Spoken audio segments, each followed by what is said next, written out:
Evolution of Venom.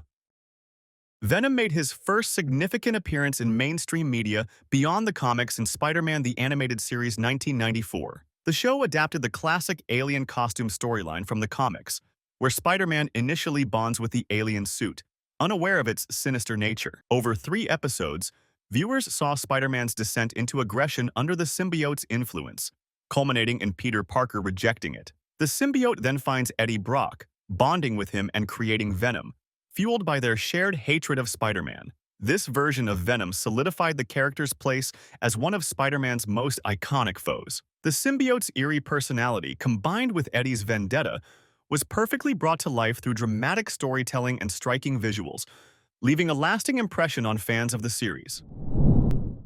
In Spider-Man Unlimited 1999, Venom makes another animated appearance.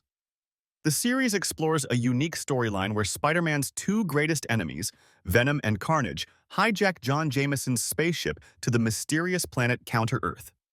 Spider-Man fails to stop them, and the symbiote villains travel with Jameson to Counter-Earth, where the ship crashes, and Jameson is presumed dead. Blamed for Jameson's supposed death, Spider-Man fakes his own demise and lies low for half a year. Eventually, he receives a new nanotech suit from Reed Richards and heads to Counter-Earth. Eddie Brock is separated from the Venom symbiote, and Spider-Man agrees to retrieve it. He must bond with the symbiote to survive and return it to Brock.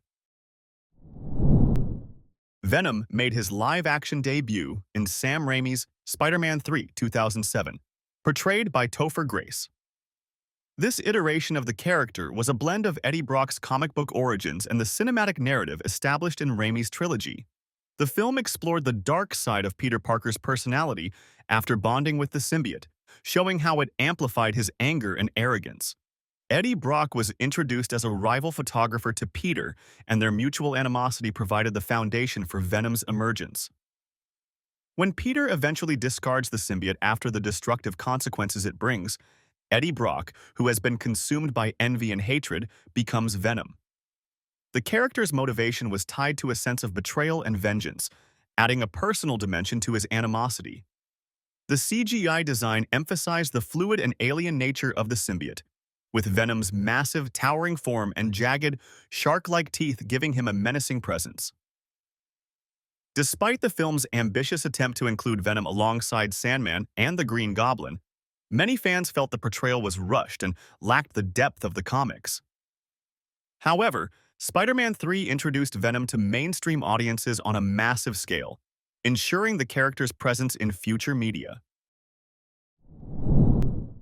In the spectacular Spider-Man 2008, Venom returned in a more traditional form. Peter Parker has finally freed himself from the symbiote, and he makes amends with his friends at school. However, things take a turn for the worse when Eddie Brock bonds with the symbiote once again, becoming Venom. This version of Venom is determined to destroy everything Peter cares about, including Aunt May and Mary Jane. At the Thanksgiving Day parade, Spider-Man must save Gwen Stacy, who has been taken hostage by Venom. In their ensuing battle, Spider-Man and Venom fight, but the symbiote ultimately rejects Eddie. To prevent the symbiote from bonding with anyone else, Spider-Man encases it in concrete. In the animated series Ultimate Spider-Man 2012, Venom was reimagined as a creature created using Spider-Man's DNA by Dr. Octopus and Norman Osborn. This artificial origin diverged from the traditional alien symbiote narrative, but allowed for a fresh take on Venom's story. The symbiote escaped from the lab and wreaked havoc, seeking to bond with Spider-Man. It possessed multiple hosts, including Peter's teammates, highlighting the parasitic nature of the creature. The series introduced younger viewers to Venom's chaotic presence and foreshadowed Harry Osborn's future as a potential host. By combining elements of action, humor, and character development, Ultimate Spider-Man crafted a unique interpretation of Venom, making the character accessible to a new generation.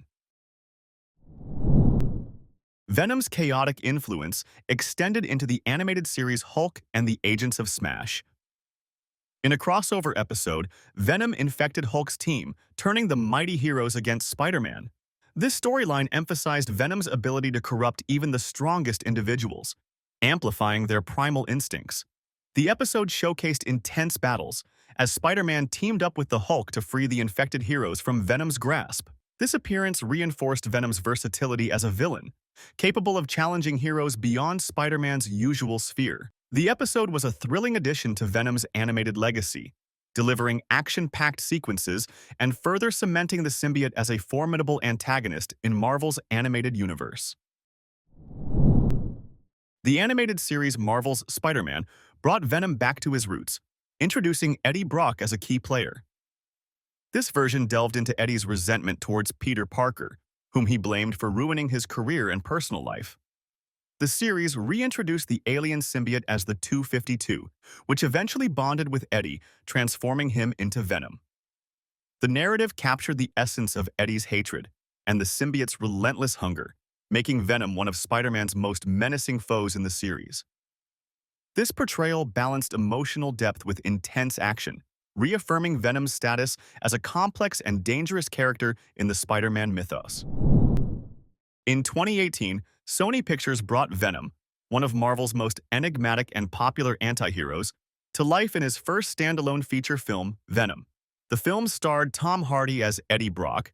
Eddie infiltrates the Life Foundation's labs and inadvertently bonds with Venom, a sentient and highly intelligent symbiote with a dark sense of humor and an insatiable appetite. Venom becomes a central figure as he transforms Eddie into a superpowered being with abilities like enhanced strength, agility, and regenerative healing. The symbiote also manifests as a monstrous, fanged creature with a deep voice and a sharp wit, frequently engaging Eddie in hilarious internal dialogue. Their relationship forms the emotional and comedic backbone of the film, evolving from mutual hostility to a reluctant but genuine partnership. Venom reveals that his initial intention was to help his species invade and conquer Earth, but his time with Eddie changes him, leading him to turn against his own kind. One of the pivotal antagonists of the film is Riot, another symbiote brought to Earth alongside Venom. Riot is more powerful and aggressive, serving as the leader of the invading symbiotes. Unlike Venom, who gradually grows attached to humanity, Riot remains committed to his mission of global domination. Carlton Drake becomes Riot's host, creating a dangerous fusion of Drake's intellect and Riot's destructive power. The film's climax features a visually striking battle between Venom and Riot, set against the backdrop of the Life Foundation's rocket launch. Riot plans to use the rocket to bring more symbiotes to Earth, ensuring humanity's extinction. The fight showcases the symbiotes' fluid, shape-shifting abilities as the two engage in a chaotic clash of tendrils,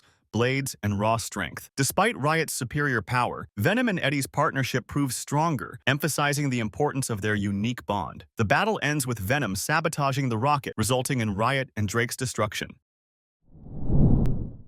The sequel to Venom continued the journey of Eddie Brock and the symbiote as they navigated their unique relationship and dealt with new challenges. The film focused on Eddie and Venom's relationship as they faced off against another symbiote, Carnage, portrayed by Woody Harrelson. One of the most significant aspects of Let There Be Carnage was its exploration of the relationship between Eddie Brock and Venom, which had evolved from mutual antagonism to a kind of symbiotic partnership with comedic elements. The introduction of Carnage, the villainous symbiote bound to the deranged Cletus Cassidy, added a new layer of danger. Carnage was an embodiment of chaos and a much darker reflection of Venom. Cassidy's twisted, sadistic nature, paired with Carnage's unrestrained violence, created an antagonist whose intensity rivaled and even outshone Venom's. In terms of visuals, the film utilized a striking and dynamic style, especially in depicting the symbiote's combat. The final showdown between Venom and Carnage was a frenetic, CGI-heavy sequence that featured fluid,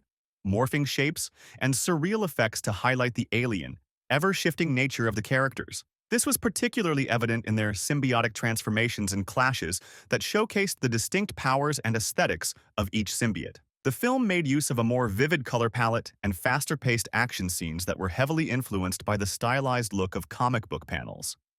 Its success laid the groundwork for future movies and collaborations within the shared universe that Sony was building. Fans were particularly excited about the post-credits scene, which hinted at the possibility of Venom crossing over with the Marvel Cinematic Universe and Spider-Man.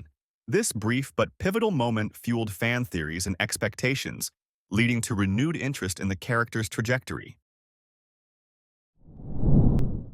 Venom: The Last Dance brought Eddie Brock and the symbiote's journey to a climactic end.